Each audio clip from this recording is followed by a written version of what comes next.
విధంగా జనాల్లోకి కూడా తీసుకొస్తున్నందుకు thank you so much. And yes guys, ఇక ఆలస్యం చేయకుండా గుణశేఖర్ గారి మాటలు వినేద్దాము. Requesting sir to please speak. Good evening అండి.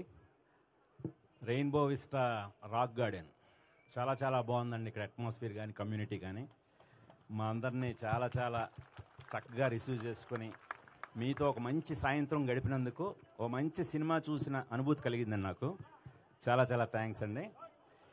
సో ఇంకా ఈ సినిమాని యుఫోరియా అనే సినిమాని నా మిసెస్ రాగిణి, నా ఇద్దరు డాటర్స్ నీలిమ, యుక్త, మేము నలుగురం కలిసి తీసామండి. అంటేనే మీరు అర్థం చేసుకోవచ్చు, మేము కుటుంబ సమేతంగా ఈ సినిమాని కుటుంబ సమేతంగా చూడబోయే మీకోసం నిర్మించామండి. మీరు ఖచ్చితంగా ఇప్పుడు రామరామ అనే పాట అయితే అలా విని ఎంజాయ్ చేశారో సినిమా అంతా కూడా అలా ఉంటుందండి. సినిమా చాలా చక్కటి ఊరికనే మెసేజ్ అంటే దాన్ని ఏదో ఒక ప్రీచింగ్ లాగో కాకుండా అందరూ కనెక్ట్ అయ్యే విధంగా చాలా ఆహ్లాదంగా ఉంటుందండి సినిమా. యూఫోరియాని తప్పకుండా మీ అందరూ థియేటర్లో చూస్తారని ఆశిస్తున్నాను. ఇది మీకోసమే తీయబడింది. తప్పకుండా కుటుంబ సమేతంగా అందరూ చూడాలండి ఈ సినిమా. ఇంకా ఈ సినిమా ఇప్పుడు రిలీజ్ అయిన పాట రామరామ, కాలబేరం ఆల్రెడీ ఫ్లై హై అనే పాటతోటి యూత్ అందరినీ చాలా చాలా అట్రాక్ట్ చేశాడు. ఇప్పుడు రామరామ అనే పాటతోటి మొత్తం ఫ్యామిలీస్ అందరినీ కూడా అట్రాక్ట్ చేశాడు. ఈ పాటకి చక్కటి సాహిత్యాన్ని అందించిన చైతన్య ప్రసాద్ గారు కూడా చాలా అద్భుతంగా రాశారు. ఇంకా ఈ పాట సినిమాలో సిచ్యువేషన్లో కానీ చాలా చాలా బాగుంటుందండి. మీ అందరూ తప్పకుండా ఎంజాయ్ చేస్తారని ఆశిస్తున్నాను. ఇంకా అలాగే ఈ సినిమాలో నాతో పాటు పనిచేసిన టెక్నీషియన్స్ గురించి మేము మాట్లాడుకోవడానికి మాకు ఇంకా చాలా వేదికలు, చాలా ఈవెంట్స్ ఉన్నాయి. వాటిల్లో చెప్పుకుంటాం. ఇప్పుడు బ్రీఫ్గా చెప్పాలంటే ముందు ఎడిటర్ ప్రవీణ్, మీ రెయిన్బో వాసి, ఆయన నిజంగా ఇప్పుడే చెప్తున్నారు, ఆయన చూడాలని ఉంది. నేను చిరంజీవి గారితో పనిచేసిన సినిమాకి ఆయన అసిస్టెంట్ అని ఇప్పుడే నాకు తెలిసింది. నిజంగా నేనే చాలా థ్రిల్ అయ్యాను. ఆయన డెడికేషన్ తోటి ఎలాంటి సినిమాలు తీశారో మీ అందరికీ తెలుసు. సో అలాంటి ప్రవీణ్ గారు నా సినిమా వర్క్ చేయడం నిజంగా చాలా హ్యాపీగా ఫీల్ అవుతున్నాను. తప్పకుండా ఆయన వర్క్ని చాలా చాలా ఎంజాయ్ చేస్తారు మీరు. ఇంకా అలాగే ప్రవీణ్కే పోతానని చెప్పి ఒక కొత్త సినిమాటోగ్రాఫర్ని ఇంట్రడ్యూస్ చేశాను. అతని వర్క్ కూడా చాలా బాగుంటుంది. ఇంకా అలాగే నా మిగతా టెక్నీషియన్లు అందరి గురించి కూడా రాను రాను మిగతా ఈవెంట్స్లో మాట్లాడుకుందామండి. ఇప్పుడు ఈ యానీ మాస్టర్ కంపోజ్ చేసిన ఈ పాటను కూడా మీరు చాలా చక్కగా రిసీవ్ చేసుకున్నారు. ఈ పాటలన్నిటి కూడా ఆదిత్య మ్యూజిక్ ద్వారా విడుదలవుతున్నాయండి. ఆదిత్య మ్యూజిక్ గురించి మనం ప్రత్యేకంగా చెప్పుకోవాల్సిన అవసరం లేదు.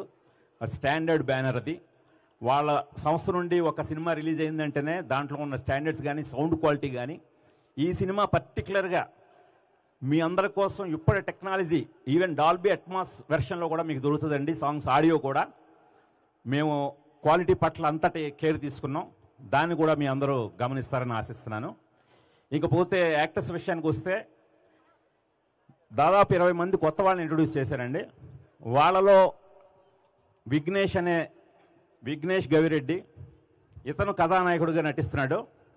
సో ఇతని పాత్ర చాలా చాలా బాగుంటుంది. అంటే వికాస్ అనే పాత్రను చూశాడు ఇతను నటించడం జరిగింది. ఆ వికాస్ అనే పాత్ర మీకు ఎలాగైతే గుర్తుండిపోతాడో ఇతను కూడా అలా గుర్తుండిపోతాడు.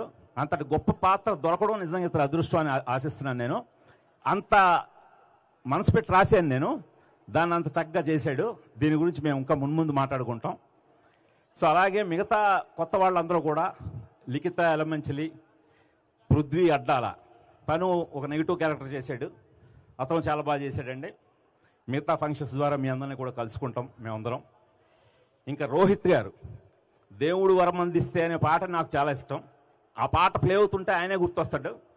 ఆయన మళ్ళీ చాన్నాళ్ళ గ్యాప్ తర్వాత ఆయన పట్టుకున్నాం మేము. ఆయన మళ్ళీ మా డిస్కవరీ. ఆయన ఈ సినిమాలో ఆయన వివేక్ అనే పాత్రలో చాలా చక్కగా భూమిక్ గారి పక్కన చాలా చక్కగా నటించారండి. ఇక నుంచి మళ్ళీ ఆయన బిజీ అయిపోతారు, ఎవరికి దొరకరైనా. సో అంత బాగా చేశారు ఆయన. ఇంకా రాజశేఖర్ గారు, మీ కమ్యూనిటీకి చెందిన రాజశేఖర్ గారు కూడా మంచి పాత్ర చేయడం జరిగింది. ఇంకా ఇందులో మెయిన్ ప్రధాన పాత్ర వింధ్య. ఈ వింధ్య అనే పాత్రని అంటే నేను నిజంగా అప్పట్లో ఒక్కడు కథ రాసుకున్నప్పుడు నా కథలోంచి అజయ్ అనే పాత్రలో మహేష్ బాబు ఎలా పుట్టాడో, స్వప్న అనే పాత్రలో భూమిక అలా పుట్టింది.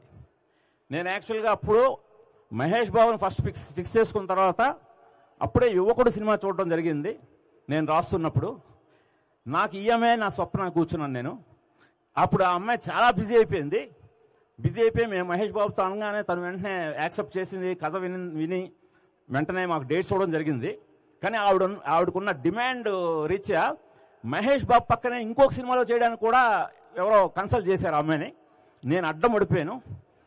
భూమిక్ గారు నటిస్తే మహేష్ బాబు పక్కన నా ఒక్కటి సినిమాలోనే మొదట నటించాలి, ఆ తర్వాత మిగతా సినిమాలు ఏవైనా అని చెప్పి అడ్డం పడిపోయి ఆవిడకు సినిమా పోగొట్టాను కూడా. సో నేనే ఫస్ట్ సైన్ చేసి మహేష్ బాబు పక్కన ఒక్కళ్ళలో స్వప్నగా మీకు ఎంత నువ్వేం మాయ చేసేవో అన్నా, చెప్పవే చిరుగాలన్నా, మీకు ఎలాంటి ఒక ఆహ్లాదాన్ని కానీ మీ అందరి మనసులను ఎలా అయితే దోచుకుందో ఖచ్చితంగా చెప్పగలనండి.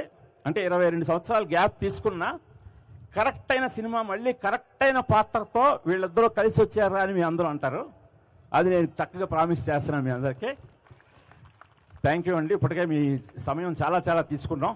మీ అందరి విలువైన సమయాన్ని ఈ సాయంత్రాన్ని మాతో గడిపినందుకు నేను మా కుటుంబం తరఫున మీ అందరికీ కృతజ్ఞతలు తెలుపుకుంటున్నానండి. Thank you.